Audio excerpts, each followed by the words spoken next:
What's up, DB? I'm going to be talking about stellar evolution today. You're probably asking yourself, what is that? So, I have an answer for you, and that it is the lifespan of a star. I will be covering how it differs between small stars, medium stars, and large stars.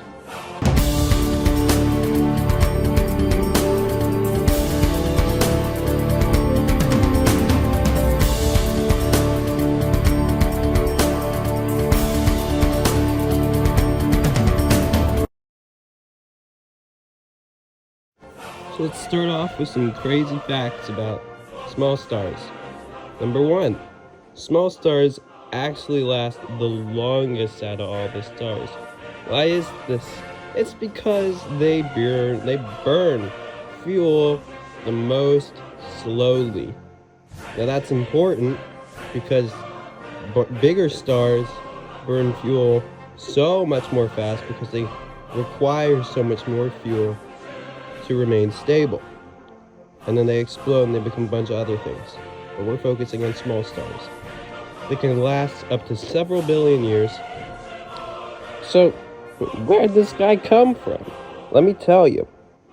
It came from a nebula. Oh my God! Nebulas, which are also called star factories by some astronomers, like DB, they form stars. Some famous nebulas, probably what famous nebula is Colin going to talk about? He's going to talk about the pillars of creation. Now you've seen this image before. It's awesome. It's awesome. There are stars being formed in here. That's something you may have not known. There are stars being formed in here, and eventually they will form protostars. Now, protostars aren't actually defined as an actual star yet, even though it's in the name. But it's the step of formation that becomes before it is actually classified as a star. Now, when a protostar forms a star, it can differ. It can either turn into a smaller star or turn into a larger star. But one thing that is the same for both small stars and large stars is that they begin with nuclear fusion. Now this is where the star is going to spend most of his time. Because it takes about 10 billion years for a small star to turn into a red giant. Now you're probably asking yourself, why did it turn into a red giant? And that is because the star started forming hydrogen into helium, and then it starts forming helium into heavier elements such as carbon, which makes the star push outward. Once that star runs out of fuel, it will collapse inward, and the remnants of the star will be rapidly pushed outward into what's known as a planetary nebula. The star then becomes a white dwarf, and over tens to hundreds of billion years will eventually become a black dwarf when it stops emitting light. Now for medium-sized stars or sun-sized stars, the stellar evolution cycle is very similar to a small star's, except it will run out of energy quicker due to the size being larger. Okay, so for large stars, this is where things start to get interesting. Trust me, I've taken this class before. Large stars can last only millions of years due to their high energy output, while I stated small stars can last up to billions of years. They do begin in the same process as small stars, from a nebula into a protostar, and then forming nuclear fusion.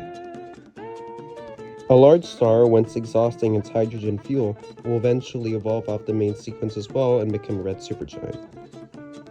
Once a large star does become a red supergiant, it causes its radius to expand significantly, which consequently causes its temperature to drop. Here's a post-editing fun fact.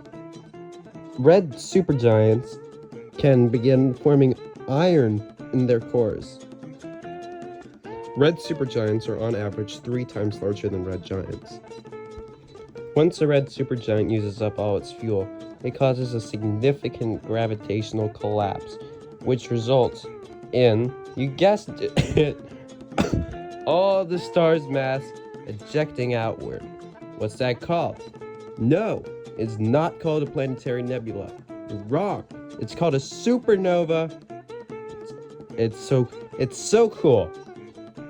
Now here's when shit starts to go off the rails.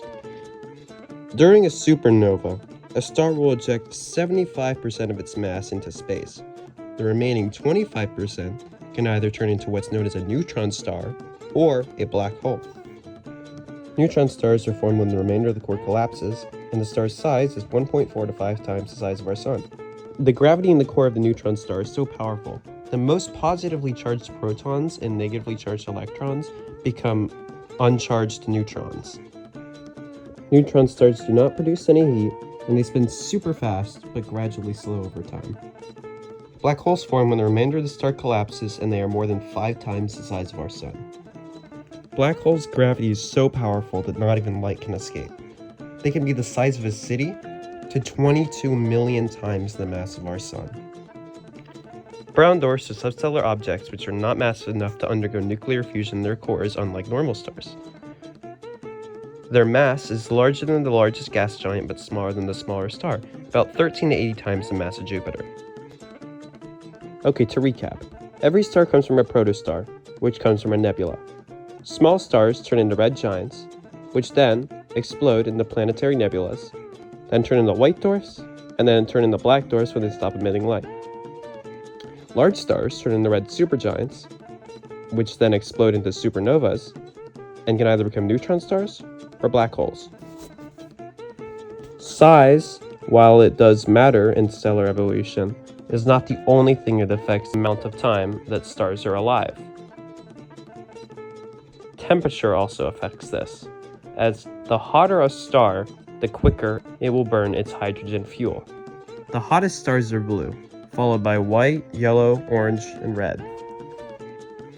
Blue stars are about 25,000 Kelvin, white stars are around 10,000 Kelvin, yellow stars are around 6,000 Kelvin, orange stars are around 4,000 Kelvin, and red stars are around 3,000 Kelvin. Most stars are main sequence stars. What is a main sequence star? A main sequence star is a star that is undergoing nuclear fusion and has a stable balance of core nuclear fusion and gravitational forces pushing inward. Some examples of main sequence stars include our Sun, Sirius, and Alpha Centauri A.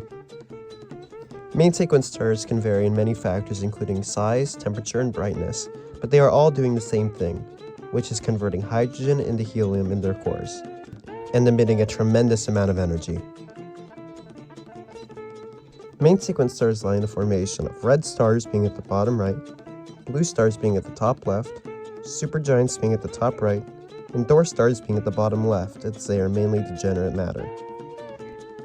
Some examples of supergiants include Betelgeuse and Rigel. Our Sun is a main sequence star, which means it'll eventually explode into a planetary nebula, become a white dwarf, and then cool down into a black dwarf. Many factors affect the stellar evolution of a star, including its temperature, size, and whether or not it's a main sequence star. There are many different outcomes from stars. They can dim into a black dwarf, they can turn into a neutron star, or a monstrous black hole. All these different outcomes and these different types of stars help astronomers understand why our universe is so diverse.